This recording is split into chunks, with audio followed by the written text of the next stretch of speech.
Social मीडियावर असत्याचा बोलबाला आहे। प्रत्येक जण दाम दंड आणि भेदाची चर्चा करतोय, म्हणूनच मी घेऊन आलोय साम रिपोर्ट। आणि बुलेटिनच्या सुरुवातीलाच आपण महापालिका निवडणुकीकडे वळूया। महापालिका निवडणुकीसाठी प्रभाग रचना जाहीर झाली आहे। मनसे आणि ठाकरे गटाच्या कार्यकर्त्यांचं मनोमिलन देखील झाले। एकीकडे दोन्ही पक्षाचे कार्यकर्ते एकत्र येत आहेत, मात्र ठाकरे बंधूंचं कधी ठरणार याची उत्सुकता सगळ्या महाराष्ट्राला आहे। पाहूया या संदर्भातला एक खास रिपोर्ट। ठाकरेंच्या युतीचं घोडं अडलं कुठं?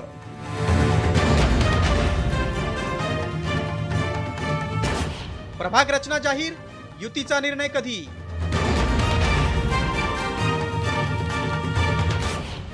ठाकरेंची युती होणार की बारगळणार?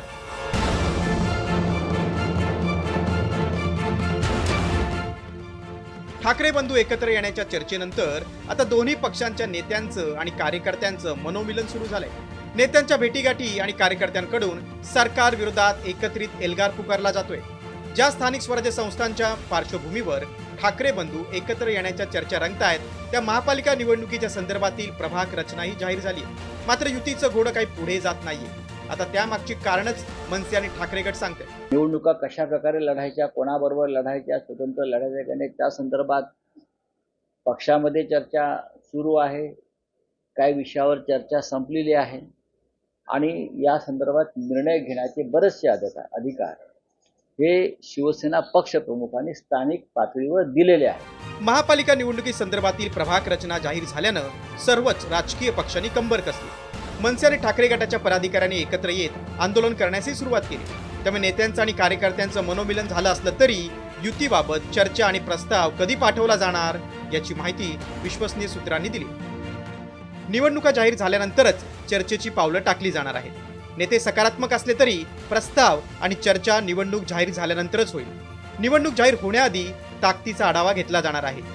खरं तर राज ठाकरेंनी शिवसेना सोडल्यानंतर वारंवार ठाकरे बंधू एकत्र येण्याच्या चर्चा रंगल्या। त्यानुसार नेत्यांच्या भेटीगाठी झाल्या, मात्र त्यानंतर युतीच्या चर्चा बारगळल्या होत्या। आतापर्यंत किती वेळा ठाकरे बंधू एकत्र येण्याच्या चर्चा झाल्या ते पाहूया। 2012 बाळासाहेब ठाकरेंच्या निधनानंतर ठाकरे बंधू एकत्र येण्याची चर्चा होती। 2016 मुंबई महापालिका निवडणुकीपूर्वी ठाकरे बंधू एकत्र येण्याची चर्चा होती, मात्र प्रस्ताव आला नाही। 2019 विधानसभा निवडणुकीपूर्वी पुन्हा ठाकरे बंधूंच्या युतीची चर्चा होती। 2024 विधानसभा निवडणुकीनंतरही ठाकरे बंधूंच्या भेटीगाठी वाढल्या होत्या। 2025 राज आणि उद्धव एकत्र येण्याच्या चर्चांना खुद्द ठाकरे बंधूंकडून दुजोरा मिळालाय।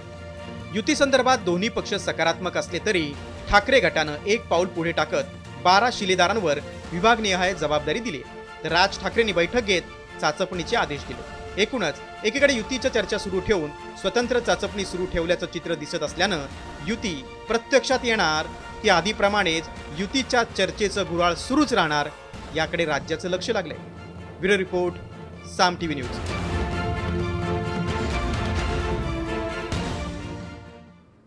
ठाकरे बंधूंची युती कधी होणार याची उत्सुकता असतानाच आता संजय राऊतांचं एक मोठं विधान समोर आलंय। महापालिका निवडणुकी संदर्भात संजय राऊतांनी मोठं वक्तव्य केलंय। ठाकरे सेनेनं मनपा निवडणुकीसाठी 100% तयारी सुरू केल्याची माहिती त्यांनी दिलेली आहे। निवडणुका कशा कुणासोबत लढवायच्या याबाबत पक्षात चर्चा सुरू असल्याचं देखील त्यांनी म्हटलंय।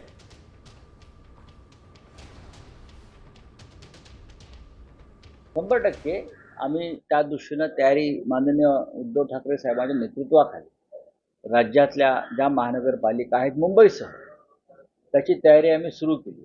निवडणुका कशा प्रकारे लढायच्या, कोणाबरोबर लढायच्या, स्वतंत्र लढायच्या का नाही, त्या संदर्भात पक्षामध्ये चर्चा सुरू आहे। काही विषयावर चर्चा संपलेली आहे आणि या संदर्भात निर्णय घेण्याचे बरेचसे अधिकार हे शिवसेना पक्षप्रमुखांनी स्थानिक पातळीवर दिलेले आहेत। पुढची बातमी आता ठाकरे गटाचीच आहे। मुंबई महापालिका निवडणुकीसाठी उद्धव ठाकरे गटानं विशेष रणनीती आखलेली आहे। मुंबईतील उपनेत्यांवर विशेष जबाबदारी सोपवण्यात आली। मातोश्रीवर झालेल्या एका बैठकीत उपनेत्यांवर विभाग सभा निहाय जबाबदारीचं वाटप करण्यात आलंय। उपनेत्यांनी मतदारसंघात जाऊन आढावा बैठक घेणं, माजी नगरसेवक, शाखा प्रमुख तसंच इतर पदाधिकाऱ्यांशी चर्चा देखील करायची आहे। काल राज्य सरकारकडून प्रभाग संदर्भात शासन निर्णय काढलेत।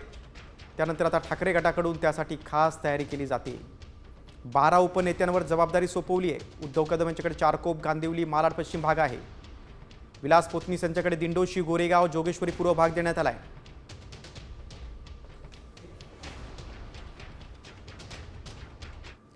पुढे आता रचनेकडे. सुप्रीम कोर्टाच्या निर्णयानंतर सरकारनं महापालिका निवडणुकीसाठी प्रभाग रचना जाहीर केली, मात्र त्यामुळे छोट्या पक्षांचं अस्तित्व संकटात सापडण्याची शक्यता आहे. ते नेमकं कसं पाहूयात या स्पेशल रिपोर्टमधून. प्रभाग रचनेचा फायदा कोणाला? प्रभाग रचनेचं गणित काय? नवी प्रभाग रचना छोट्या पक्षांच्या मुळावर?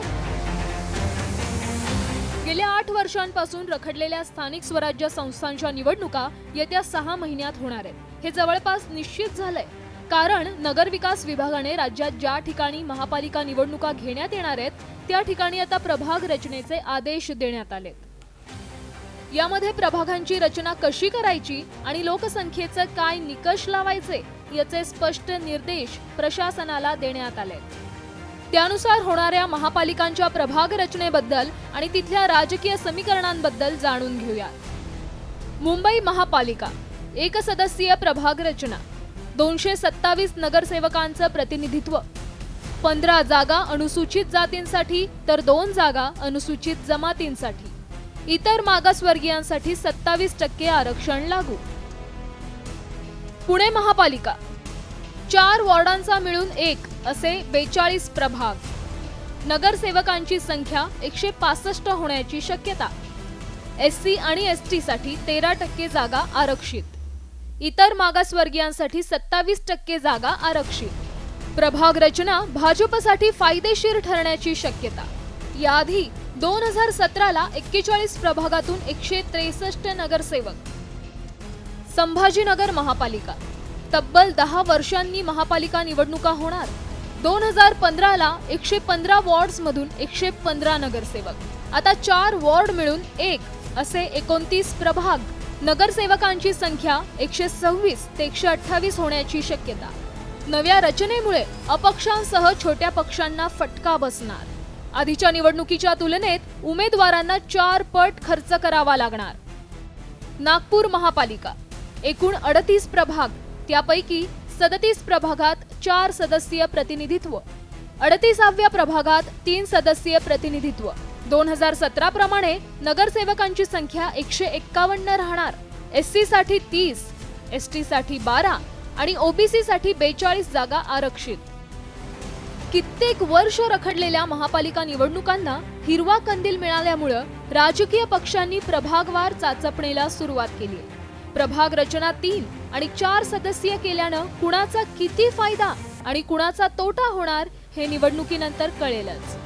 ब्युरो रिपोर्ट, साम टीव्ही न्यूज. प्रभाग रचनेवरचा स्पेशल रिपोर्ट आपण पाहिला. आता वळूया आपण बावनकुळेंच्या मोठ्या विधानाकडे. राज्यातील आगामी निवडणुका महायुती एकत्र लढणार असल्याचं भाजपचे प्रदेशाध्यक्ष चंद्रशेखर बावनकुळेंनी स्पष्ट केलंय. वाद निर्माण होईल तिथं मैत्रीपूर्ण लढत होणार असल्याचं देखील त्यांनी नमूद केलेलं आहे. राज्यात लवकरच स्थानिक स्वराज्य संस्थांच्या निवडणुका होणार आहेत आणि सगळेच पक्ष आता त्याच्या तयारीला लागलेत. महाराष्ट्रामध्ये संपूर्ण निवडणुका महायुती सोबत लढणार आहे, 100% सोबत लढणार आहे असेच आदेश आम्ही पक्षाला दिले आमच्या आणि आमच्या खालच्या कार्यकर्त्यांमध्ये दिलेले आहेत. आमच्या कार्यकर्त्यांचं बोलणं सुरू झालं आहे खालच्या लेवलला आणि एखाद्या वेळी एका ठिकाणी समजा फारच वाद उत्पन्न झाला तर त्या ठिकाणी मैत्रीपूर्ण लढू एखाद्या ठिकाणी. बाकी सरसकट युती आहे, महायुती आहे, कुठलाही त्या ठिकाणी संभ्रम बाळगायची गरज नाही. पुढची बातमी आता संभाजीनगरातून आणि जलील यांच्या आरोपांची. MIMचे माजी खासदार इम्तियाज जलील यांनी शिंदे सेनेचे मंत्री, सामाजिक न्याय मंत्री संजय शिरसाटांवर 5 मोठे आरोप केलेत. दलित समाजाची 10 एकर जमीन शिरसाट यांनी आपल्या मुलाच्या नावावर केल्याचा आरोप जलील यांनी केलाय. निलंबित तलाठ्याला त्यासाठी पुन्हा ड्युटी देऊन तहसीलदार सही देत नसतानाही दबाव आणल्याचा आरोप आहे. तसंच आणखी 4 खरेदीची प्रकरणं देखील जलील यांनी समोर आणलेली आहेत. स्वस्तात जमीन खरेदी केल्याचा आरोप आहे. त्यामुळे आता शिरसाट यांच्या अडचणीत वाढ होण्याची शक्यता आहे. शाजापूरची जागा आहे, गट नंबर 8ची जागा आहे. हरिजन समाजाला दिलेली जागा हस्तांतर करता येत नाही, त्या डॉक्युमेंटवर लिहिलेलं आहे. तर 4 हेक्टर म्हणजे 10 एकर 10 एकर जागा त्यांनी आपल्या स्वतःच्या मुला सिद्धांत शिरसाट यांच्या नावाने घेतली. हे सगळं त्याच्या रजिस्ट्रीचे डॉक्युमेंट्स आहे.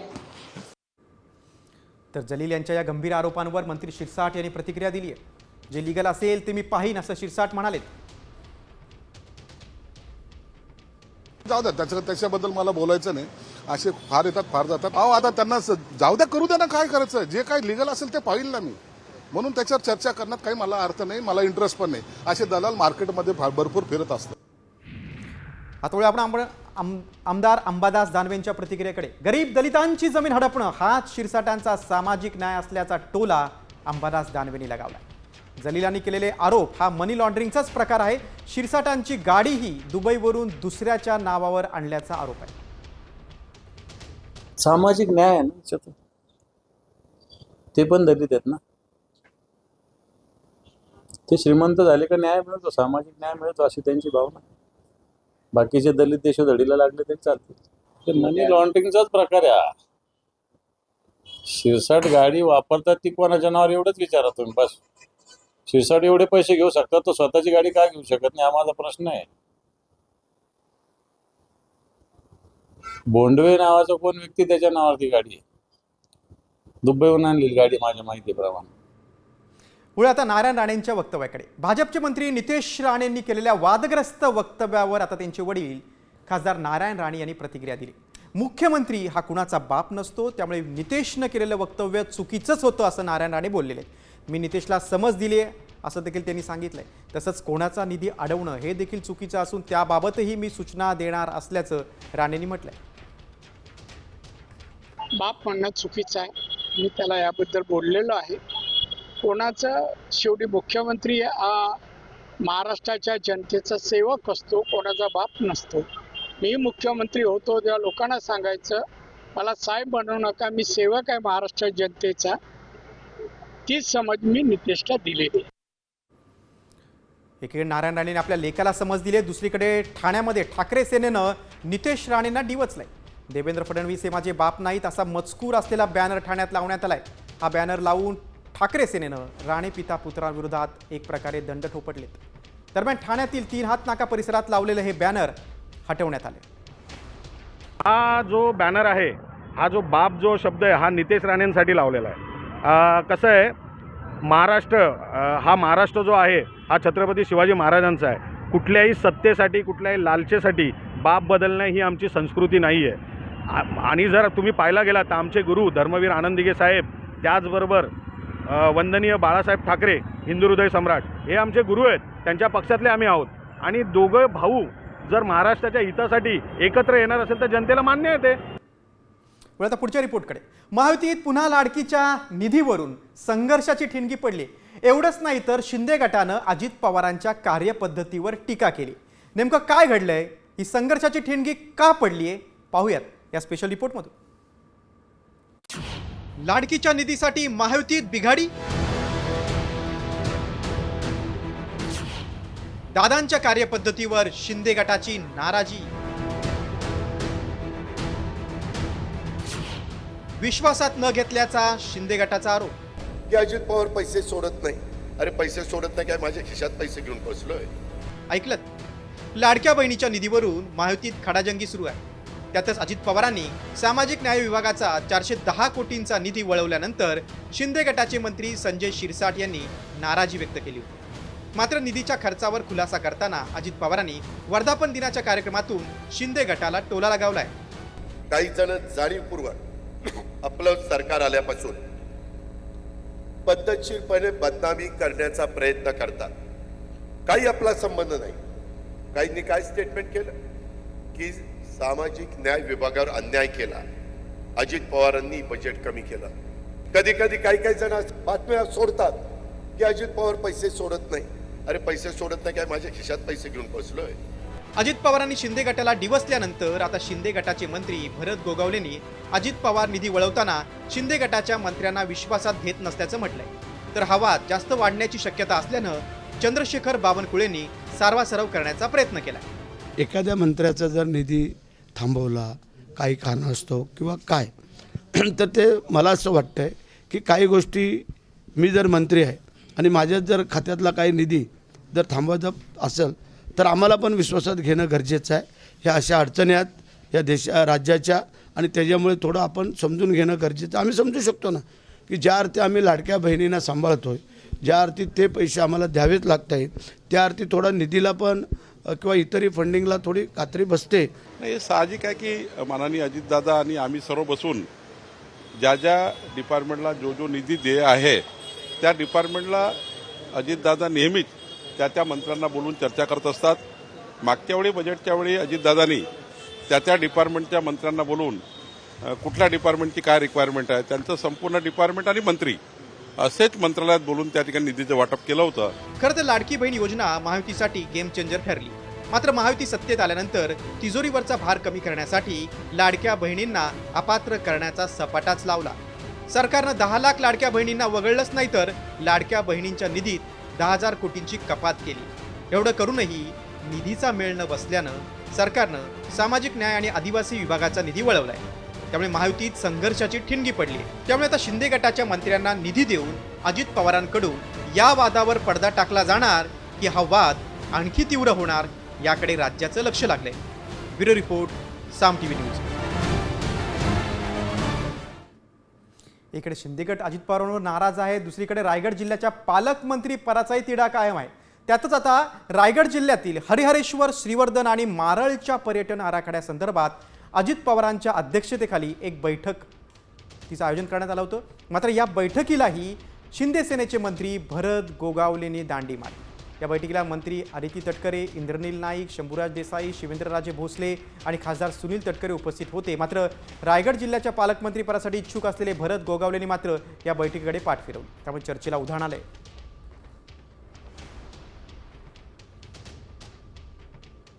बातमी आता माजी आमदार बच्चू कडूंच्या आंदोलनाची. शेतकऱ्यांच्या प्रश्नावरून बच्चू कडू आक्रमक झालेत.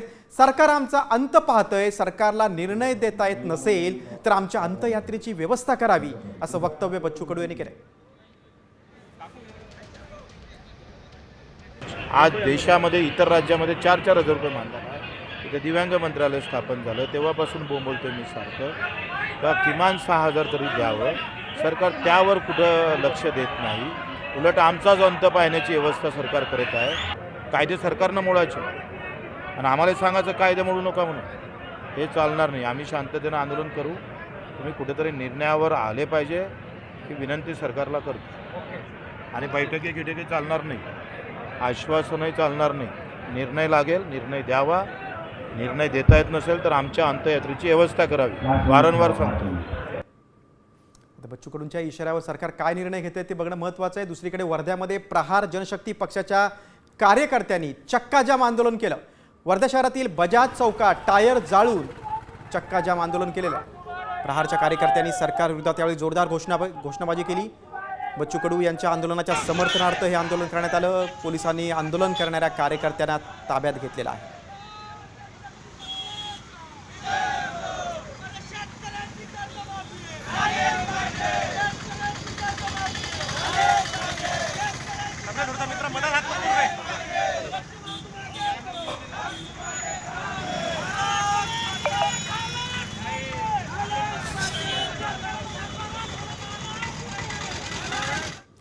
आता बातमी आहे मराठा आरक्षणासंदर्भात. मोठी बातमी आहे, कारण मराठा आरक्षणाच्या वैधतेवर आजपासून मुंबई हायकोर्टात नव्यानं सुनावणी सुरू झाली आहे. पुढील सुनावणी आता 18 जूनला दुपारी 3 वाजता आणि 19 जूनला पूर्ण दिवस घेतली जाणार आहे. हायकोर्टाचे न्यायमूर्ती रवींद्र घुगे यांच्या नेतृत्वाखालील विशेष त्रिसदस्यीय पूर्णपीठ ही सुनावणी सुरू आहे. राज्य सरकारनं SCBC कायद्याअंतर्गत मराठा समाजाला 10% आरक्षण दिलं होतं. सरकारी नोकरी आणि शिक्षणात हे आरक्षण दिलं होतं.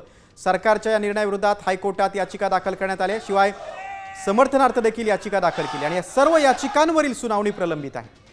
या याचिका लवकर निकाली काढण्याचे निर्देश आता सुप्रीम कोर्टानं दिले होते. आता पुढची सुनावणी 18 जूनला आहे. विशेष खंडपीठाच्या निर्णयाकडे संपूर्ण मराठा समाजाचं लक्ष आहे.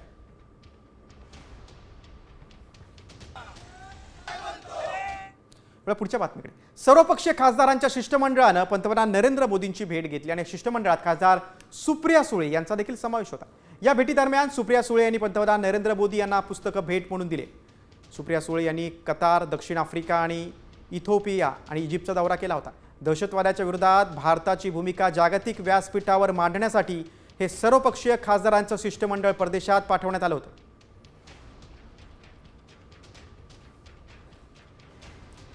परदेशातून हे शिष्टमंडळ परतल्यानंतर त्यांनी पंतप्रधान नरेंद्र मोदींशी संवाद साधला आणि आपला अनुभव सांगितला.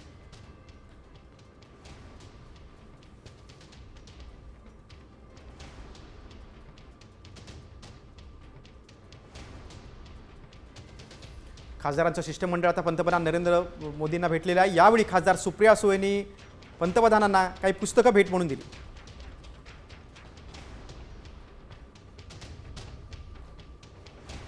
सुप्रिया सुळेंनी पंतप्रधान मोदींची भेट घेतली. यावेळी मोदींनी सुप्रिया सुळेंच्या तब्येतीची विचारपूस केली. पंतप्रधान मोदींनी विचारपूस केल्यानं शरद पवारांनी प्रतिक्रिया दिली. काय म्हणालेत पवार पाहूयात. तुमच्या तब्येतीची चौकशी केली पंतप्रधानांनी. ठीक आहे, आभार आहे. तुमच्या तब्येतीची चौकशी केली पंतप्रधानांनी. ठीक आहे, आभार आहे. तुमच्या तब्येतीची चौकशी केली पंतप्रधानांनी. ठीक आहे, आभार आहे.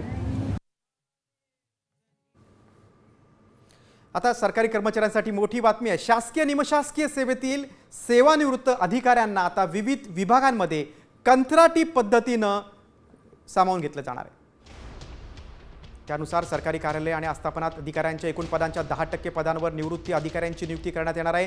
त्यांना वयाच्या 65 वर्षापर्यंत आणि त्यानंतर देखील क्षमता असल्यास वयाच्या 70 पर्यंत सरकारला आपली सेवा देता येणार आहे.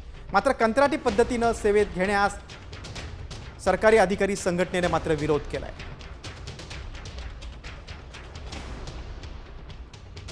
सेवानिवृत्त अधिकाऱ्यांना कंत्राटी पद्धतीनं नोकरी देण्याचा सरकारचा निर्णय आहे. गट अ, गट ब संवर्गातील अधिकाऱ्यांना काम करता येणार आहे. 10% पदांवर निवृत्त अधिकाऱ्यांची नियुक्ती केली जाणार आहे. वयाच्या 65 वर्षांपर्यंत आणि तुमची जर क्षमता असेल तर 70 पर्यंत तुम्हाला सेवा देता येईल. 1 वर्षाचा प्राथमिक करार केला जाईल आणि आवश्यकतेनुसार हा करार पुढे वाढवला जाईल.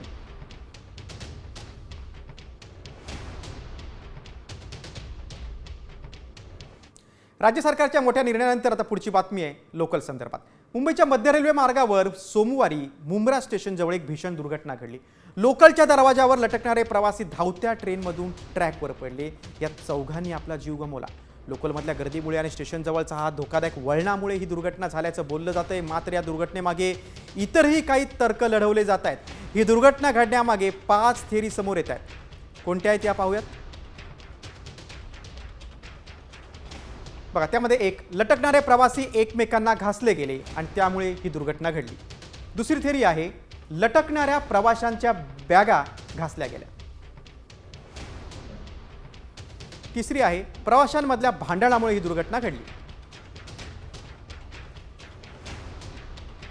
चौथं आहे, ट्रॅकवरील लोखंडी रॉडमुळे अपघात घडला. आणि 5वं कारण आहे, एका प्रवाशाला उलटी आल्यामुळे अपघात घडला. अशा एकूण 5 थिअरी आहेत. मात्र अजून ठोस कारणापर्यंत मध्य रेल्वे आलेली नाही. बघा, लोकल संदर्भातील आणखी बातमी आहे. डोंबिवली स्थानकातील एक भयावह दृश्य समोर आलेले आहे. सर्वच लोकलचे दरवाजे स्वयंचलित करण्याचा निर्णय रेल्वे प्रशासन एकीकडे घेत असताना दुसरीकडे मात्र डोंबिवली रेल्वे स्थानकामध्ये मंगळवारी AC लोकलचे दरवाजे गर्दीमुळे बंद होत नसल्याचा प्रकार घडला होता. प्रवाशांच्या गर्दीमुळे 10 मिनिटं दरवाजा बंदच होत नव्हता. तसाच प्रकार सलग दुसऱ्या दिवशी देखील आपल्याला पाहायला मिळतो. मंगळवारची स्थिती आज देखील पाहायला मिळाली. डोंबिवली स्टेशनवर AC लोकल आल्यानंतर प्रवाशांची मोठी गर्दी पाहायला मिळाली आणि या प्रवाशांमुळे AC लोकलचे दरवाजे बंद होत नव्हते. अखेर प्रवाशांना जबरदस्तीने ढकलण्यासाठी जवानांना कसरत करावी लागली.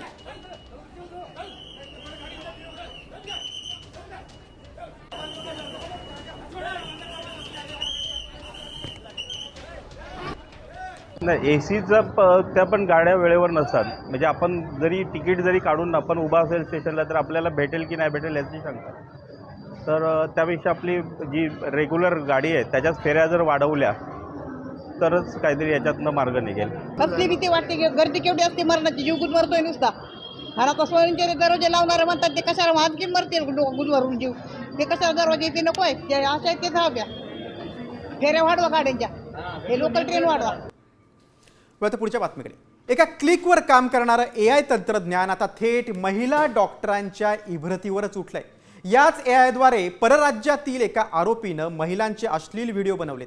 काय आहे हा सगळा धक्कादायक प्रकार पाहूयात या स्पेशल रिपोर्टमध्ये. AI उठलं महिलांच्या इब्रतीवर.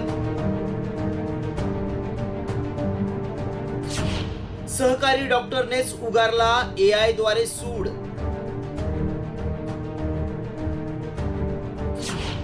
अश्लील व्हिडिओ मागचं सत्य उघड. एका जुन्या वादाचा बदला घेण्यासाठी एका डॉक्टरनं 2 महिला डॉक्टरांचा अश्लील व्हिडिओ बनवला आणि त्यासाठी मदत घेतली ती AI तंत्रज्ञानाची. नॅचरोपॅथीचं सेंटर चालवणाऱ्या एका डॉक्टरनंच महिला डॉक्टरांचा अश्लील व्हिडिओ का तयार केला पाहूया. महिला डॉक्टरचा अश्लील चाळे करत असल्याचा हा व्हिडिओ आहे. पोलिसांनी व्हिडिओच्या आधारे IP ॲड्रेस शोधला. IP ॲड्रेसद्वारे पंजाबमधून विकास शर्माला अटक केली. पैशांची गरज असल्यानं शर्माला टास्क दिल्याचं उघड झालंय. चौकशीनंतर राजीव शिंदे मुख्य आरोपी असल्याचं उघड झालं. शिंदेच्या सांगण्यावरून शर्मानं डॉक्टरांचा व्हॉट्सअप ग्रुप तयार केला होता. या ग्रुपवर विकास शर्माकडून AI द्वारे तयार केलेले अश्लील व्हिडिओ शेअर करण्यात आले. नॅचरोपॅथी सेंटरचं लायसन्स महिला डॉक्टरमुळे रद्द झाल्यानं आरोपी राजीवनं बदला घेतला. राजेश शिंदेने काही मोबाईल्स नंबर हे त्यांनी त्यांच्याकडे पाठवले आणि त्याचा ग्रुप करायला सांगितला आणि ग्रुप केल्यानंतर राजेश शिंदेने एक अश्लील व्हिडिओ तयार केले. ते इथल्या एक डॉक्टर महिलेचे आणि एक सामाजिक कार्यकर्ता आणि एक सामाजिक पुरुष आहे त्यांचा एक व्हिडिओ तयार केला, अश्लील व्हिडिओ केला आणि तो त्याला पाठवला आणि त्यांनी मग विकास शर्मानी तो त्याच्या मोबाईलद्वारे तो ग्रुप तयार करून त्यांनी तो टाकला. डिजिटल एव्हिडन्सच्या आधारे आम्ही राजेश शिंदेना आरोपी केलेला आहे आणि त्याचा पुढचा तपास चालू आहे. राजीव शिंदे आणि विकास शर्मानं कृत्रिम बुद्धिमत्तेच्या सहाय्यानं केलेलं हे कृत्य निश्चितच AIची भयानकता जगासमोर आणणार आहे.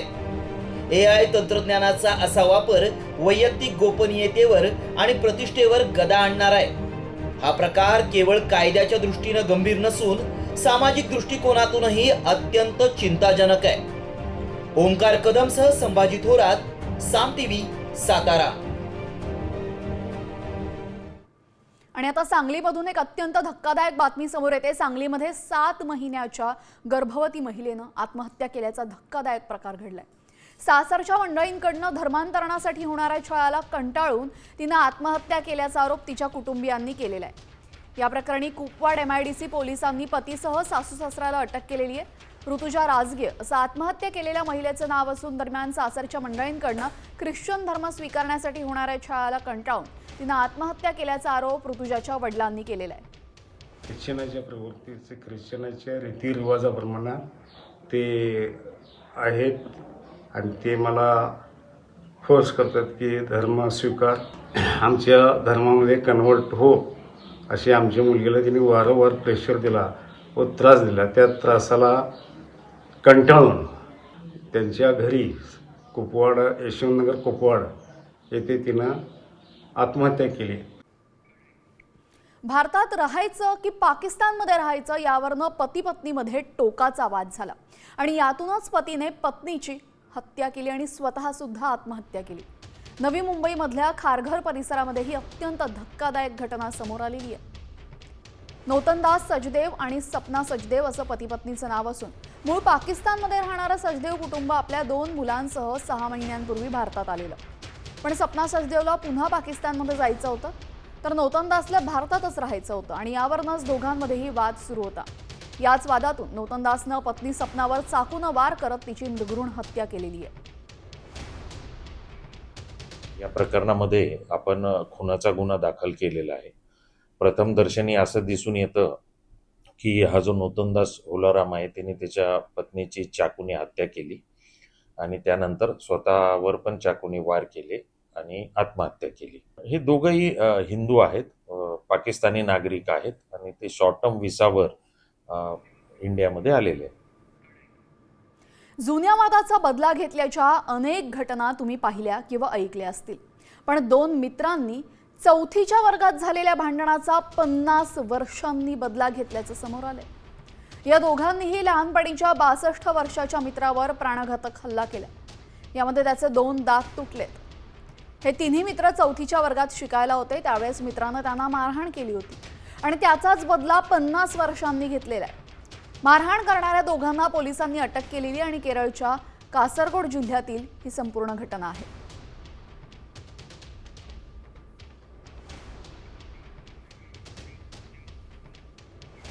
आणि आता बातमी बीडमधून। बीडच्या घाटसावळी इथं शेतीच्या बांधावरनं झालेल्या वादात 7 ते 8 लोकांवर हल्ला झालेला आहे। एका गटानं दुसऱ्या गटातील 7 ते 8 लोकांवर लाठ्या काठ्या आणि दगडाने हल्ला केला आणि यामध्ये 2 वृद्धांसह 5 जण जखमी झालेत। या प्रकरणी बीड पोलिसांनी 5 जणांना अटक केलेली आहे।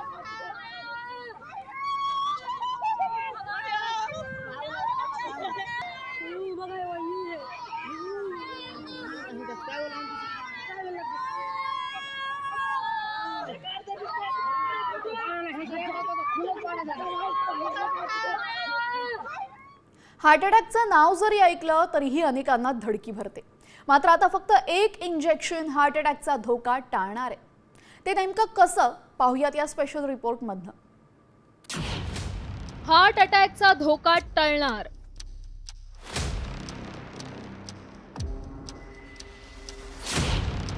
एक इंजेक्शन आणि हार्ट अटॅक पासून मुक्ती।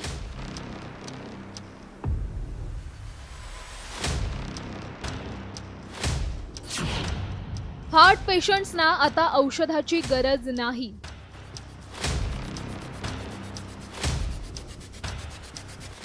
तुमचं कोलेस्ट्रॉल वाढलंय, हृदयविकारांच्या भीतीनं तुमची चिंता वाढली आहे, तर आता काळजी करण्याची गरज नाहीये, कारण शरीरातील सायलेंट किलर आणि हृदयविकारांना आमंत्रण देणाऱ्या वाईट कोलेस्ट्रॉलवर आता सहज नियंत्रण मिळवता येणार आहे। एका इंजेक्शनाच्या सहाय्यानं शरीरातील वाईट कोलेस्ट्रॉल झटपट कमी करता येणार आहे। बीबीसी सायन्स फोक्सच्या रिपोर्टनुसार स्टॅटिन्स सारखी औषधंही कोलेस्ट्रॉल कमी करू शकतात, मात्र ती औषधं दररोज घ्यावी लागतात। आता शास्त्रज्ञांच्या एका संशोधनामुळे वर्फ 102 नावाचं एक इंजेक्शन शरीरातील वाईट कोलेस्ट्रॉल कमी करू शकतंय। ते कसं पाहूयात। हार्ट अटॅकचा धोका टळणार। कोलेस्ट्रॉल कमी करण्यासाठी वर्फ 102 औषधाची निर्मिती। वर्फ 102 औषधाची 14 रुग्णांवर चाचणी करण्यात आली आहे।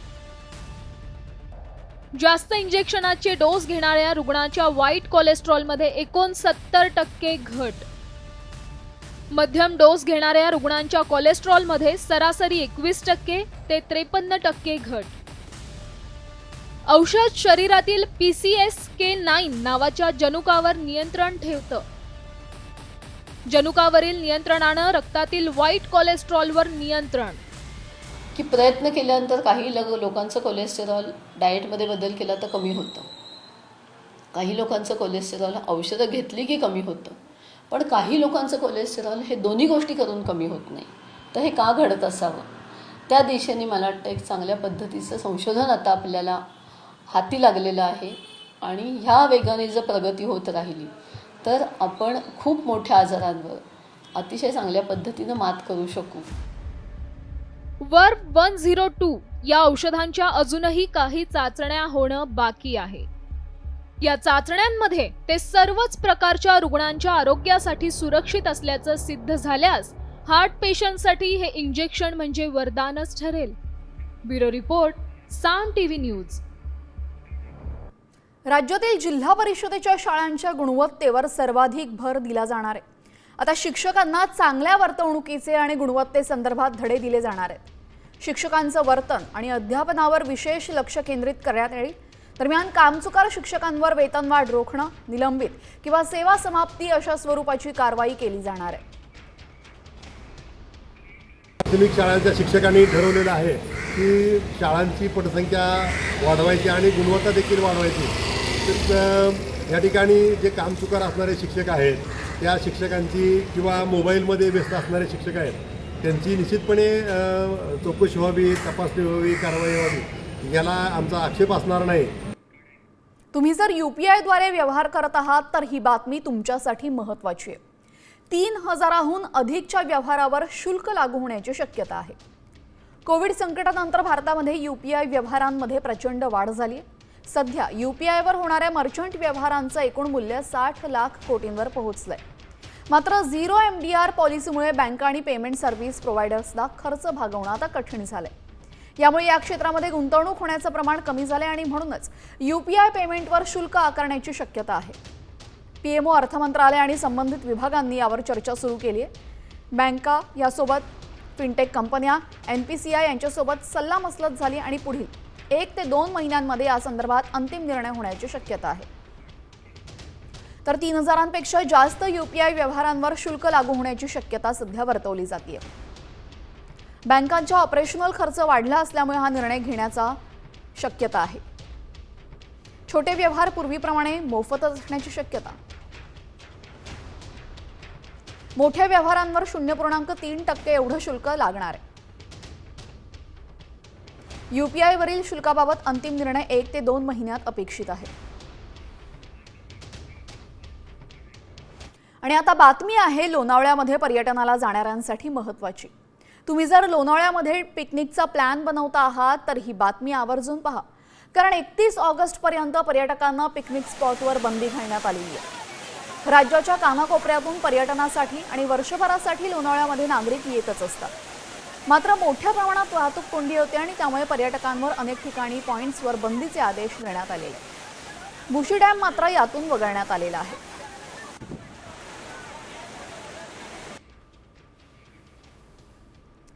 तर कुठे कुठे बंदी आहे ते आपण पाहतो. एकविरा देवी, कार्ला लेणी, भाजे लेणी या ठिकाणी बंदी घालण्यात आलेली 31 ऑगस्टपर्यंत. यासह भाजे धबधबा, लोहगड किल्ला, विसापूर किल्ला, तिकोणा किल्ला, टायगर पॉइंट, लायन पॉइंटवर सुद्धा बंदी आहे. शिवलिंग पॉइंट आणि पवना डॅम इथं जाण्यात सुद्धा पर्यटकांना बंदी घातलेली आहे.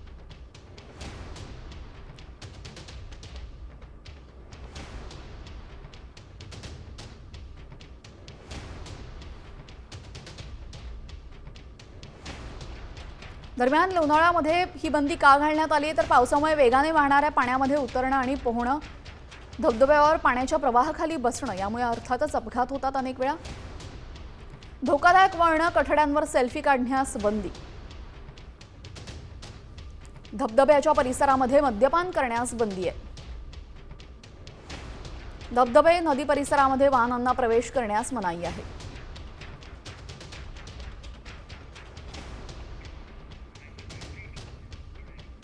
आता महाराष्ट्रामध्ये मान्सूनचं पुनरागमन होणार आहे. हवामान विभागानं पुढील 5 दिवस मुसळधार पावसाचा अलर्ट दिलाय.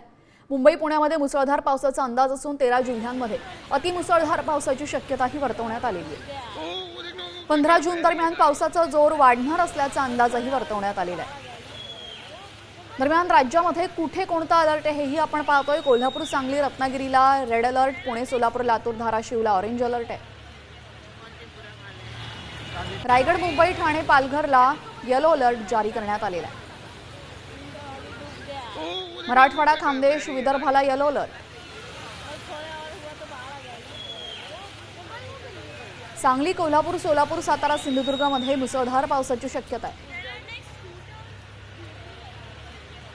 चंद्रपूर, गडचिरोली, बीड, लातूर, नांदेडमध्ये सुद्धा मुसळधार पावसाची शक्यता वर्तवण्यात आलेली आहे. परभणी, धाराशिव, यवतमाळमध्ये सुद्धा मुसळधार पावसाची शक्यता वर्तवण्यात आली आहे. छत्रपती संभाजीनगरच्या पैठण तालुक्याला वादळी वाऱ्याचा तडाखा बसलाय. संध्याकाळच्या सुमारास अचानक जोरदार वारे सुरू झाले. वादळी वाऱ्यामुळे शहरात सगळीकडे धूळच धूळ दिसू लागली. रस्त्यावरून समोरचं काहीच दिसत नव्हतं अशी स्थिती निर्माण झाली होती. संभाजीनगरातल्या पैठण तालुक्यातली दृश्य तुम्ही पाहताय. वादळी वाऱ्याचा जोरदार तडाखा इथं बसलेला आहे.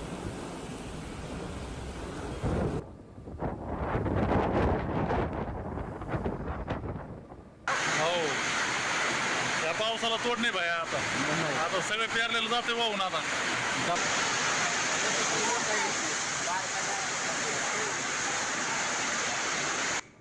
बीडच्या आष्टी तालुक्यामध्ये वादळी वाऱ्यासह मुसळधार पावसानं हजेरी लावली.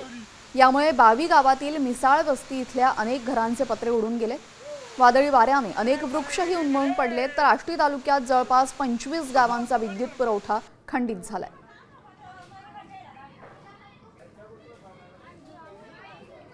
आष्टी तालुक्यामध्ये वादळी वाऱ्यासह मुसळधार पावसानं हजेरी लावलेली आहे.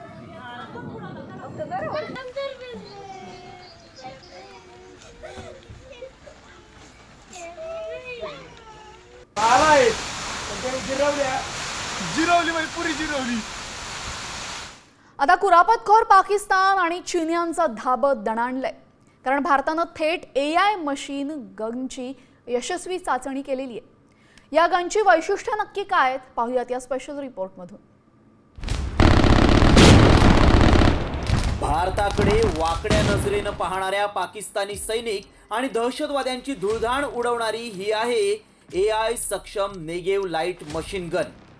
याच गनमुळे पाकिस्तान आणि चीनला पळताभुई थोडी होणार आहे, कारण तब्बल 14,000 फूट उंचीवर AI सक्षम नेगेव लाईट मशीन गनची यशस्वी चाचणी भारतानं केली आहे आणि त्यामुळं भारताच्या शत्रूंचे धाबे दणाणले. मात्र काय खासियत आहे या मशीन गनमध्ये पाहूया. जगातल्या धोकादायक मशीन गनपैकी एक आहे. थर्मल आणि ऑप्टिकल सेन्सरद्वारे अचूक निशाणा साधते. हवामान, अंतर आणि तापमान यासारख्या घटकांचा विचार करून गोळीबार करते. सैनिक तैनात करणं कठीण असलेल्या ठिकाणी ही मशीन उपयुक्त ठरेल. प्रति मिनिट 850 ते 1050 राऊंड फायर करण्याची क्षमता आहे. मशीन गनची 300 ते 1000 मीटर फायरिंग रेंज आहे. 14,000 फूट उंचीवर यशस्वी चाचणी घेण्यात आली आहे. ही सगळी या मशीन गनची वैशिष्ट्ये असली तरी तिचा सगळ्यात मोठा फायदा म्हणजे या गनमध्ये शत्रूला ओळखून स्वतःहून गोळीबार करण्याची क्षमता आहे. होय, हे शस्त्र कृत्रिम बुद्धिमत्ता म्हणजेच AI न सुसज्ज आहे, जे शत्रूंना ओळखू शकतं आणि स्वतःहून गोळीबार करू शकतं. त्यामुळे भविष्यातील युद्धांमध्ये, विशेषतः सीमावर्ती डोंगराळ भागात, हे तंत्रज्ञान अत्यंत महत्त्वाचं ठरणार आहे. जिथं मानवी सैनिक तैनात करणं धोकादायक आहे, तिथं हे शस्त्र शत्रूचा खेळ खल्लास करू शकतं.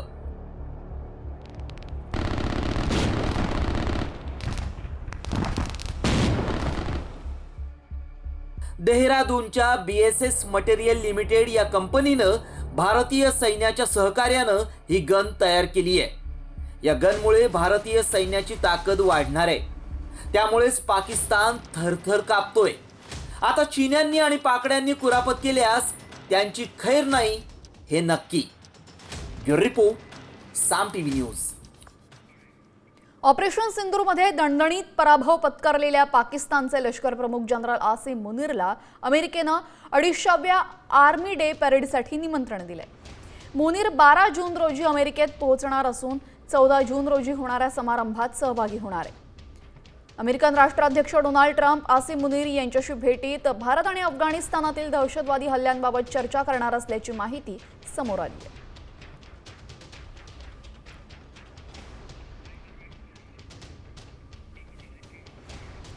अमेरिकेचे राष्ट्राध्यक्ष डोनाल्ड ट्रम्प यांच्या विरोधात केलेल्या पोस्टबाबत एलॉन मस्क यांना पश्चाताप झालेला आहे. त्यांनी ट्विट करून याबाबत खेद व्यक्त केला असून गेल्या 2 आठवड्यांमध्ये एकमेकांवर भरपूर टीका केल्यानंतर आता एलॉन मस्क यांनी माघार घेतली आहे. ट्रम्प यांच्याबद्दल आपण केलेल्या काही पोस्ट चुकीच्या होत्या असं मस्क यांनी ट्विटमध्ये म्हटलेलं आहे. त्यांनी काय ट्विट केलं आपण पाहूया. डोनाल्ड ट्रम्प यांच्याबद्दल आपण केलेल्या काही पोस्ट चुकीच्या होत्या. गेल्या आठवड्यामध्ये मी डोनाल्ड ट्रम्प यांच्याबाबत केलेल्या पोस्टबाबत मला पश्चाताप होत असल्याचं त्यांनी म्हटलेलं आहे. ते जरा अतिच झालं.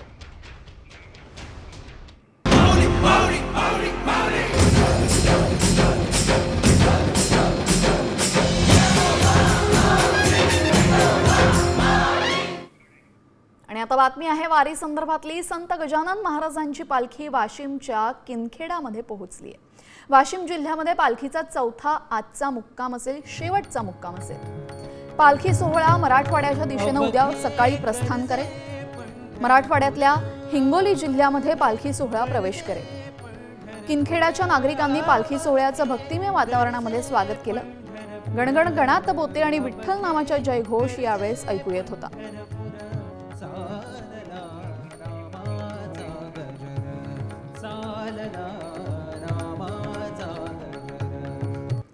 नाशिक संतश्रेष्ठ निवृत्तीनाथ महाराजांची पालखी आज दुसरा दिवस आहे. दुसऱ्या दिवशी नाशिकच्या सातपूर या ठिकाणी पालखीचा मुक्काम असणार आहे आणि उद्या ही पालखी नाशिक शहरामध्ये दाखल होईल. दरम्यान नाशिक महानगरपालिकेच्या वतीने पालखीचं स्वागत करण्यात येणार आहे. त्यानंतर पालखी नाशिक शहरातील विविध भागात जाणार आहे आणि उद्याचा मुक्काम नाशिकच्या पंचवटी या ठिकाणी असणार आहे. पालखीचा दुसरा मुक्काम सातपूर भाजी मार्केट या ठिकाणी.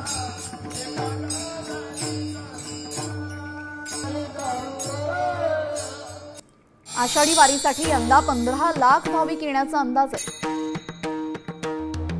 पंढरीच्या पांडुरंगाच्या आषाढी एकादशीचा सोहळा 6 जुलैला रंगेल. त्यासाठी प्रशासनाकडून जोरदार तयारी करण्यात येते. वारीच्या निमित्तानं पंढरीमध्ये 15,000हून अधिक पोलिसांचा बंदोबस्त असेल. याशिवाय ड्रोनद्वारे देखील गर्दीवर नियंत्रणाचं नियोजन आहे. एसटी महामंडळाकडून तब्बल 5,000 गाड्यांचं नियोजन करण्यात आलं असून मागील काही वर्षांपासून पंढरीमध्ये आषाढी एकादशी सोहळ्यासाठी येणाऱ्या वारकऱ्यांच्या वाहनांना टोल माफी दिली जाते.